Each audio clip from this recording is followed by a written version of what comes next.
सड़ी गली व्यवस्था के खिलाफ एक खोजी पत्रकार की सत्ता से बगावत देखना चाहते हैं तो हमारे चैनल को लाइक, सब्सक्राइब और शेयर करना न भूलें।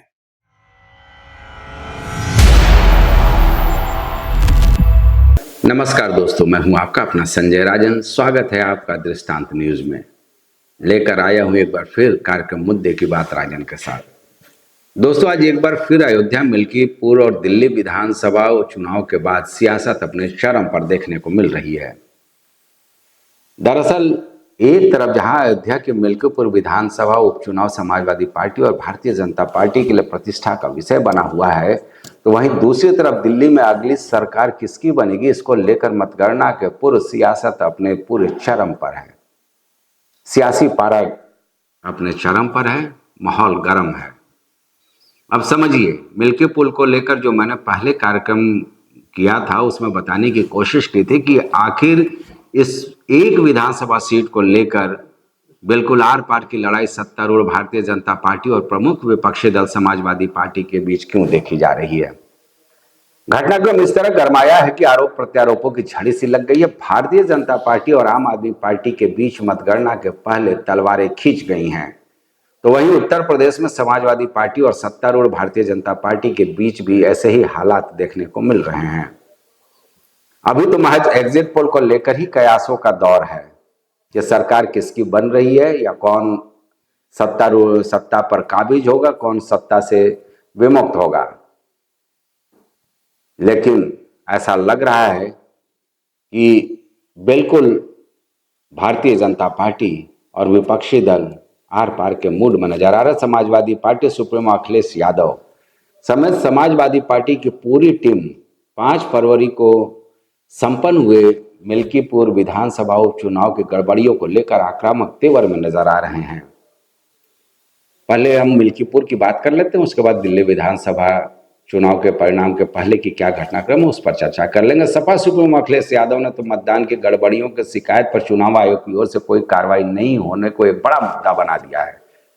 नाराजगी इस कदर रही कि अखिलेश यादव ने चुनाव आयोग को मृत घोषित करते हुए चुनाव आयोग के लिए सफेद कपड़ा लेकर, आपने देखा होगा वो तस्वीरें कि सफेद कपड़े पर किस तरह से चुनाव आयोग लिखा गया था, और उनके सारे सांसदों ने संसद भवन परिषद में प्रदर्शन किया। हालांकि कहा तो गया, लेकिन आप समझ सकते हैं कि इस कपड़े का इस्तेमाल कब और क्यों किया जाता है।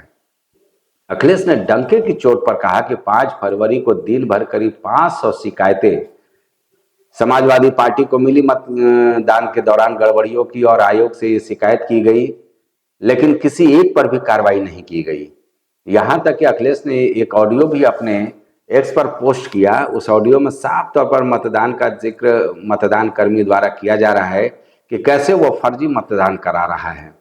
अखिलेश ने दावा किया कि इसकी शिकायत की गई और मांग भी की उन्होंने चुनाव आयोग से कम इस चुनाव को प्रभावित करने वाले ऐसे मतदान कर्मी को तत्काल दंडित किया जाना चाहिए और वहां उस बूथ का चुनाव स्थगित किया जाना चाहिए।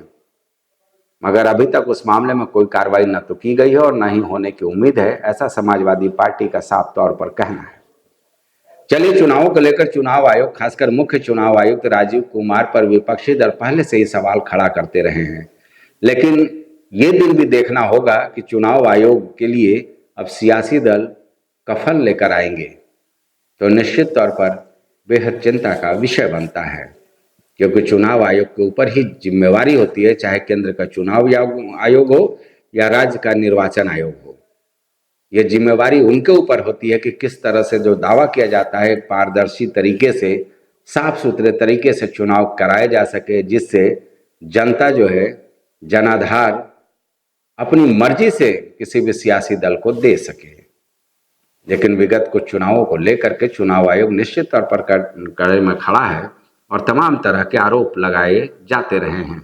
अब चुनाव आयोग पर हमला का दूसरा कड़ी समझने की कोशिश कीजिए। आज नेता प्रतिपक्ष राहुल गांधी ने महाराष्ट्र विधानसभा चुनाव के दौरान जो मतदाता सूची तैयार की गई थी, जिसमें गड़बड़ियों को लेकर के चाहे शरद पवार की पार्टी हो या उद्धव ठाकरे की शिवसेना उद्धव गुट हो या कांग्रेस हो, उन्होंने आरोप लगाया था कि महाराष्ट्र के एक एक विधानसभा में कई कई नाम ऐसे जोड़े गए और हफ्ते भर में हजारों की संख्या में मतदाताओं की सूची बनाई गई, नई सूची जोड़ी गई उसमें।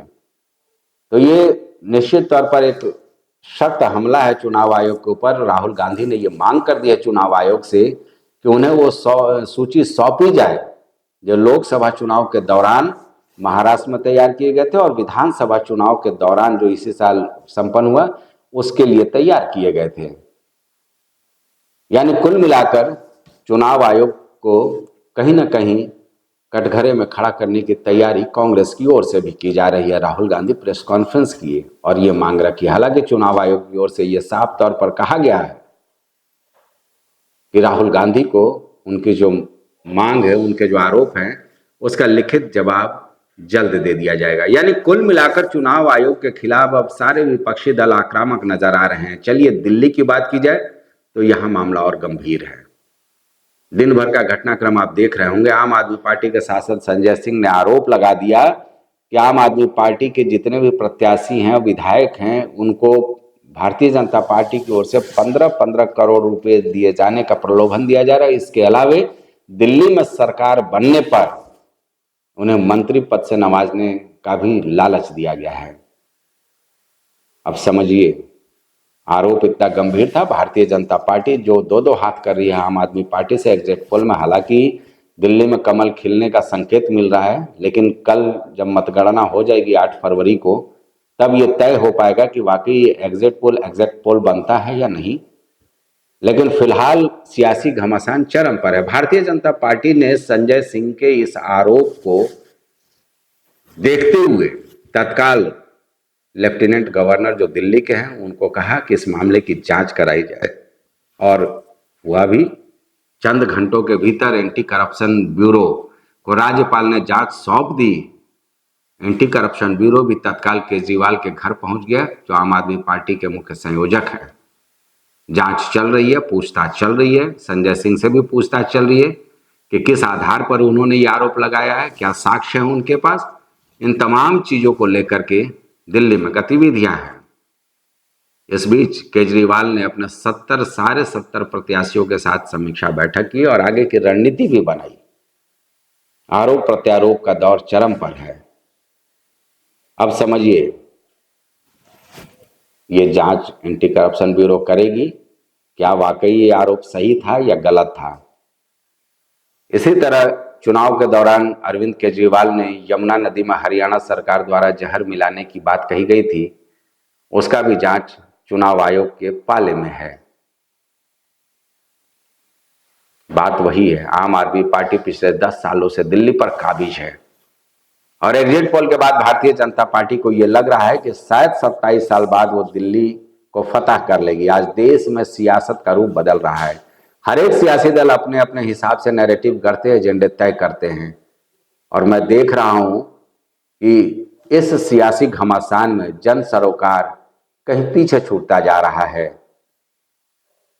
सियासत की भीत चढ़ती है तो केवल आम जनता, जिसको हर चुनाव और हर नई बनने वाले सरकार से उम्मीद रहती है कि शायद उनके अच्छे दिन आएंगे। अब तो एक माहौल सा बन गया है, शायद ही कोई ऐसा चुनाव रहा हो, मैं देख रहा हूं, कि जिसमें गड़बड़ियां सामने नजर नहीं आई हो। और खास करके जो राजीव कुमार का कार्यकाल है, जो मुख्य निर्वाचन आयुक्त हैं, उनको लेकर के तो निश्चित तौर पर विपक्षी दल लगातार सवाल खड़े करते रहे हैं। दिल्ली में भी जिस तरह से मतदाता सूची को लेकर के बवाल हुआ था, वो किसी से छुपा नहीं है। इसके पहले मैंने दिल्ली के दंगल कार्यक्रम में ये बताया था।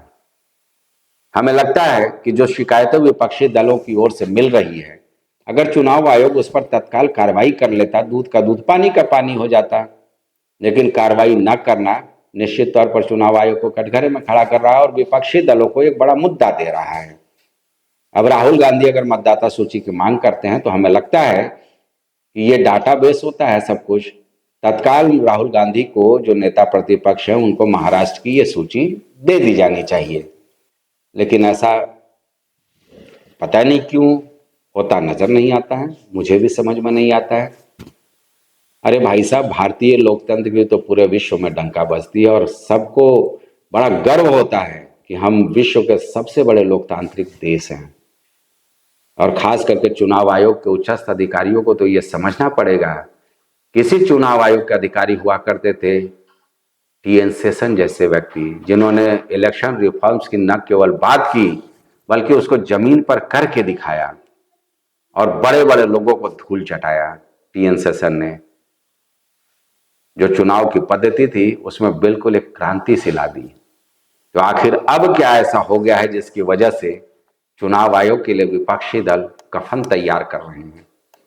यह सियासी दलों के लिए एक ड्रामा हो सकता है, लेकिन अगर सोचे कि विश्व पटल पर यह छवि जाएगी तो उसका कितना बड़ा नुकसान होगा।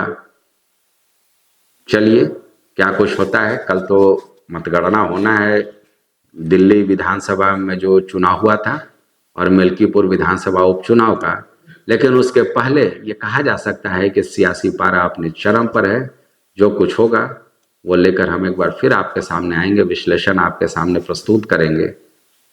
आज के लिए बस इतना ही, मुझे दीजिए इजाज़त। हाँ, दृष्टांत न्यूज़ से जुड़े रहने के लिए निश्चित तौर पर इसे आप सब्सक्राइब करें तो हमारी हौसला अफजाई होगी। नमस्कार।